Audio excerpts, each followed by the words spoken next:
Hey everybody, thank you so much for joining us here on Facebook Live. This is going to be a pretty interesting discussion here as we talk about gangs in New York, specifically the Trinitarios Gang, after reporting for the past couple weeks now on the Trinitarios and the case of justice for Junior Lesandro Guzman-Feliz, the 15-year-old who was killed at the hands of Trinitarios members. So we have quite the panel with us today. We have James Ford, of course, who's been reporting extensively on this case, Manny Gomez, private investigator from Black Ops, and Elias Hussein, the president of the Correctional Officer Benevolence Association. So we'll get to all of them this morning, but I want to start with James, who has been reporting on the case of Junior. Before we get into the conversation about gangs, I just want to get an update on what's exactly happening today in court, where we're going to be actually finding out the indictments against these 12 individuals. Right. Those indictments will be unsealed by the Bronx District Attorney. What's particularly fascinating is there are 12 suspects in this case. All 12 will be there. And in fact, even as we speak, it's happening now.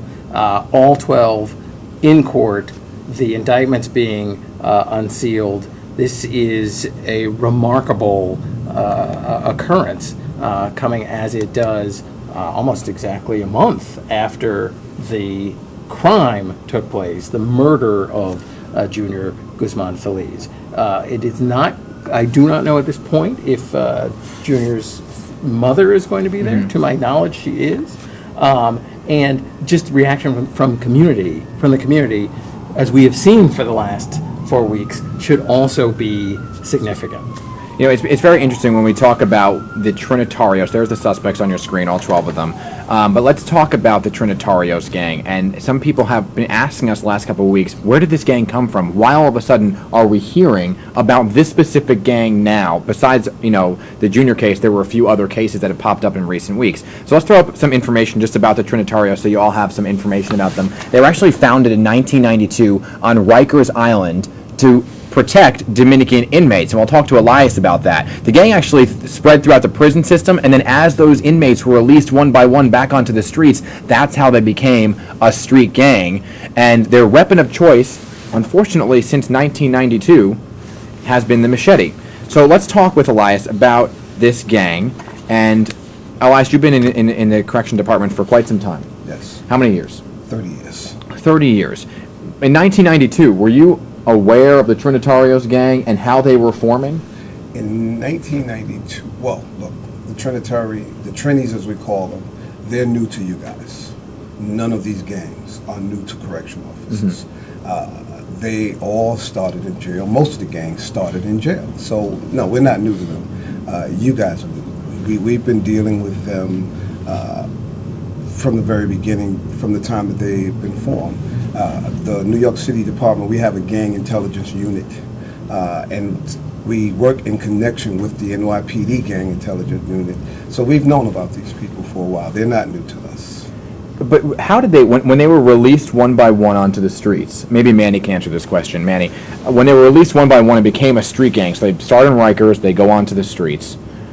How were they communicating? Because their leader was still in jail. How was he communicating with those that were on the streets? Well, that's a good point. The leader that they have in jail right now, Diego Suarez, is not the leader of the entire gang. The actual leader of the entire gang is a guy named Flaco Veneno, which means skinny poison. His name is Berto Santana. He's currently out on the streets now.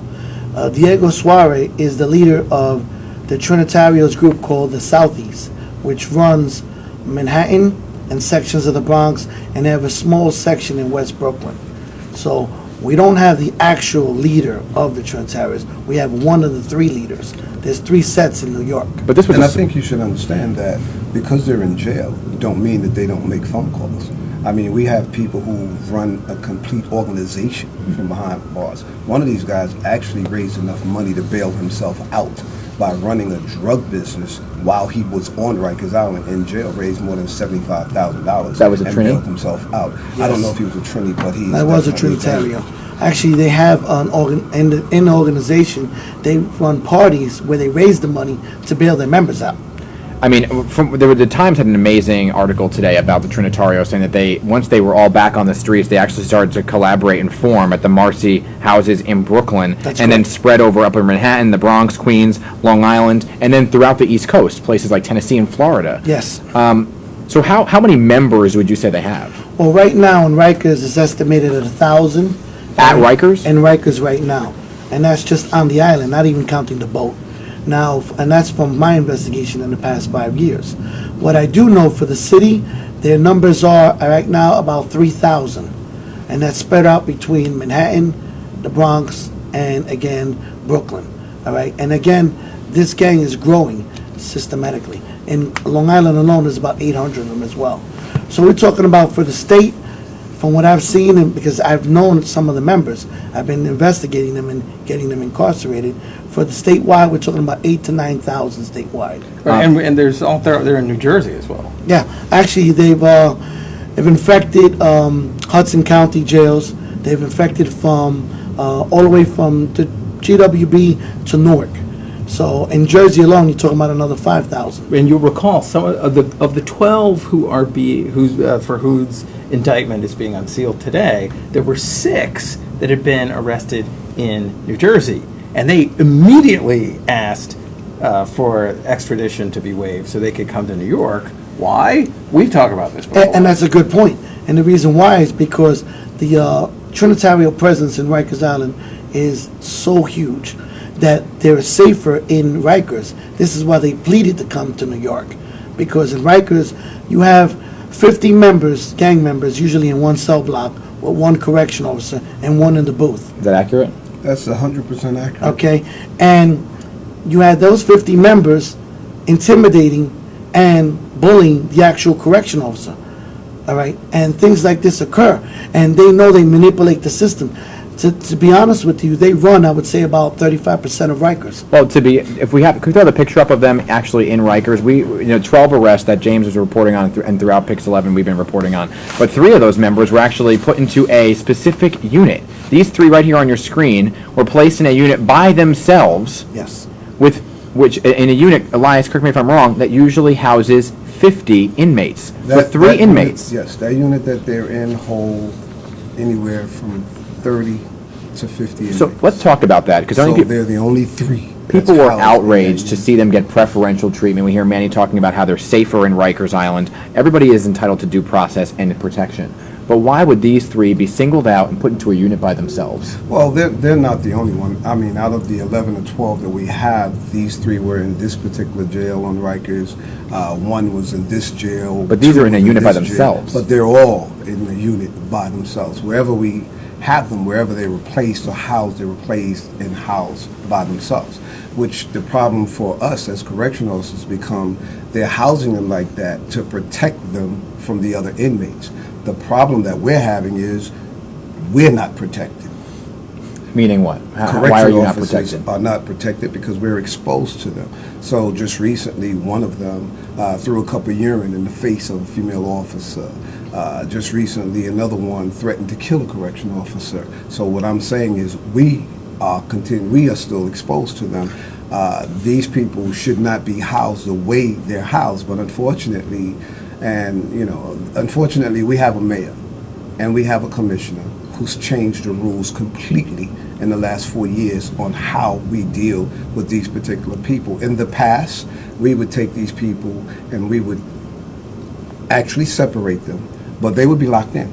They would be locked in and they would be locked down because they've already shown, you've already looked at the video of what they did to this young man in the Bronx, so they've already shown you their respect for life or their propensity for violence. So why would you treat them as if they're not violent? See, but you nailed it right on the head, all right? We need to have them isolated. They need to be put in maximum security, 23 hours a day lockdown. Absolutely. So that you can keep the correction officers safe. Yes. And that you can get control. Right now, there is no control. They're walking around doing drug activities. They're walking around slashing correction officers, beating them. And just to remind you, it was about 4 months ago, they broke the jaw of a correction officer on film. And that was another Trinitario. The COs are not safe. They are running the show there. Unfortunately, look, I don't have a choice but to be who I am. Unfortunately, look, we have a mayor who changed the rules. It's no secret. He changed the rules in the jails when he became mayor. He eliminated. But this is something that hasn't been He seen. eliminated. where three members of a crime are put into a unit by themselves. I haven't seen that before. This is not new. You haven't seen it. But we're just we hearing about it. And under normal circumstances, this It is seems like they're called- protecting the inmates more than they are the correctional They officers are. in this specific But under case. normal circumstances, this is called CMC, Okay. closely monitored cases. When someone of notoriety gets arrested, we put them in areas where they are pretty much isolated, depending on what they did. So this is not uncommon or unusual. It's just this particular group of people and what everybody has viewed them doing is what the problem is. They just, the problem that we're having in jail is that under this commission, under this mayor, they would take 50 Trinitarians, 50 Bloods, 50 Crips, because for us it's a gang problem. It doesn't matter whether it's the Trinis or whether it doesn't matter. The agency is housing them the same way. They're putting them all in one house. The officer that got slashed the other day, he was in a house that's called a blood house. Right. More than, out of the 50 inmates in that housing area, 99% of them are Bloods, and if they're not, they better say they're Blood. So as opposed to the way we've traditionally done it, where we would break them up and put maybe 10 Bloods, 10 Crips, 10 Trinis, 10 Latin Kings, and we'd put them together, which forces them So this is another to one that's... live a little bit more peaceful. I hear what you're saying. This is another one of the members who is in another unit now. So he's one of the 12 arrested Yes. in this case, but he's in the general population. So why put him in general population but not everybody else? I can't speak to whether he's in general population or not. Well, there's an inmate sitting right next to him. No, he is in general population. That- I was I- actually at Rikers the other day, and I know that for a fact. But are you saying that if we had the kind of separations that we had before, we wouldn't have this situation of It would not CMC that be. we're seeing It now? would not be to the violence would not be to the extent that it is, because that is one of the ways that we controlled the violence. Right. And But would this separation of these three suspects have to happen, let's say, if the way we've done it before, these three people would be put in what's called punitive sec. They would be locked down. There would be this Solitary. movement and things that they have, and then we're going to get into it, because punitive segregation and solitary confinement is two different things. We ain't going to get into that argument No, today. I understand that, but we do need some type We of- would separate them, and they would be on lockdown. And we've had lively discussions about that in the past, I know. So let's also just talk, some people are asking questions right here on Facebook, where was Junior's protection in all of this? How did nobody protect him? How did nobody know these members were on the streets? So let's show the video right here. And James, let's talk about the what exactly happened that night, because these Trinitarios members were on the streets, they used machetes, they were out for some sort of vendetta. What do you know? Right. So it's the night of June 20th, right? By all accounts, this is a case of mistaken identity. Now, we do know that Junior Guzman-Feliz, good kid, he was a police explorer. He's a kid in the Bronx, a normal, popular kid, so he knows a lot of other young people, Right. some of whom were involved in gangs. We know that. I mean, his mother has said so. Right. He was not, and apparently a crew of Trinitarios mistook him for a Trinitario gang member. There was apparently an incident the night before involving a case where some of the same 12 were being indicted today saw Junior with another gang member wanted to from a rival faction of the Trinitarios, and Manny knows a lot about this. So jump in Yes. if I'm getting anything wrong. You got it right. And they ended up attacking Junior's friend. The friend asked Junior for help. Junior sort of froze, and he was sort of marked at that point as possibly being involved with a rival Trinitarios faction, even though he was not. The next night, all that happened, and we know the rest. Could we It's roll? terrible. Can we roll that video one more time? Because I just want to showcase the number of people that were on the streets here. So for people who aren't familiar with the Trinitarios, their pattern is a crowd armed with machetes and knives, hunt down, swarm their victims, stabbing and slashing them multiple times, which is what we saw here. The question is, were these individuals, Manny, known to police? Yes. And for what? Well, Jose Munoz, which you see on the video holding the black machete, which is actually the lead killer in them, he was involved with the Han Suarez stabbing back in 2012. Which Pix11 reported on. That's We worked exactly on that correct. together. And actually, Pix11 has the video of him being one of the individuals chasing Han Suarez. Now, Darcel Clark, the Bronx District Attorney, knew this. I brought that to their attention.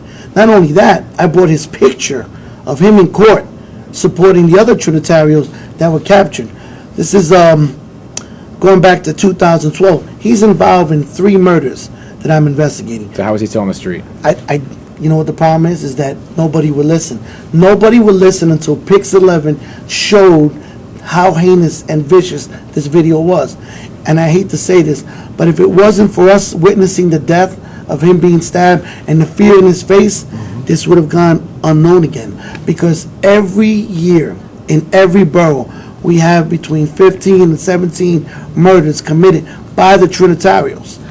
And it goes without saying. Just to add to that, 2017, the NYPD turned over 65,000 people to the New York City Correctionals. But would you believe that out of 65,000, 47,000 of them have been rearrested or arrested at least 9 times in that year? So when you ask the question, why would they be back in the street? But in his case, it's three murder arrests? Yeah, he's been involved in 3 murders. He's seen on the video. Pix11 has the video of him running after Han Suarez. And if they're not remanded and they have a bail and they make bail, then he's but he was never arrested. It's actually, I gave them the information. Never. And I wanted to bring up the He should fact have that never died, Junior. I wanted to think he should have never died. No, it was he died in vain. He died in vain. They knew who the murderer was for 2 years. Not only the Bronx District Attorney, but the police department. And Pix11 has covered those stories, and James Ford has done them with me numerous times. We've had this conversation, God knows how many times. Yeah. All right? And what have they done? Nothing. Unfortunately, I'm not going to let Junior's death go in vain, because now this attention that's come out has now put light onto the bigger problem. Right now, the main leader of the whole entire gang, he's out on bail. The Bronx DA's office let him out on bail for $100,000. He's involved in 5 different murders. Why is he walking in the street? And I wanted to actually talk about that because some people often ask, and people are asking on Facebook right now, where are they getting the money for the bail? So in this New York Times article that came out today about the Trinitarios, they were saying that every time the Trinitarios have a meeting, they have to pay $5 to attend that meeting. It's like their dues for every time there's a meeting. That's and then correct. they use that money to pay bails. Right. They also use it to pay commissary costs in jail, Pampers for their children, parties, drugs. Is that accurate? That's exactly but none accurate. of this is new to gangs. Why are we acting like this is? But this is new. This okay. is not new to gangs. No, but it's not new gangs to have gangs. been doing this since it's they new started. to. I understand what you're saying, but people at home may not understand the full aspect of a gang life. So the whole point of this is to educate some people on where exactly the Trinitarios They came on from. how organized they are. I And think a the lot of They're Trinitarios more are very organized than Clorox. No, but they're more organized than the Bloods, and I'll tell you why. Because one, they hold a party every year.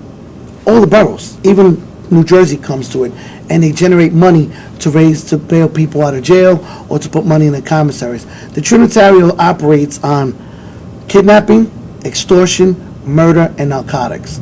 This is their primary revenue source, okay? But they also throw parties, and they recruit ages from 11 to 16 in school, mostly dropouts and so forth. And they get the kids to drop out. They entice them with money and girls. But isn't that part of the problem though when they go into Rikers that they can't be put into something like punitive because they're the age? So because they're teenagers and punitive no longer exists. None of the ones who did this to this young man are we able, because of the man's policy of solitary confinement, as you call it, eliminating that, not one of these 12 could be put in punitive segregation because they're 21 and younger. And they know exactly what to do. Don't think they don't have gang members who are older than 21. Exactly right. But they'll have the younger ones do certain things because nothing's going to happen to them. You can walk off the street, and if I was an inmate, you can put money in my commissary. You could put whatever you want to put. I don't even have to know you. You could walk off the street and visit me, although we don't know each other. So these are rules and things that agencies like the Board of Corrections continuously fight for. They say, how do they communicate? They communicate. Right now, there's a thing with the Board of Corrections where they want the inmates now to go back to getting free phone calls. It's to the point where they had to pay for the call. Now they want free phone calls. When we had free phone calls, we had problems inside the jails. Were these 12? I hear what you're saying. Do you understand if those 12 were they all offered bail, or they were there? No, that all bail was remanded. They were Yeah. not. So, Yeah. Thank God. I just want to be very clear in what we were saying here, because I don't have the NYPD's response or the Sure. mayor's response to this case.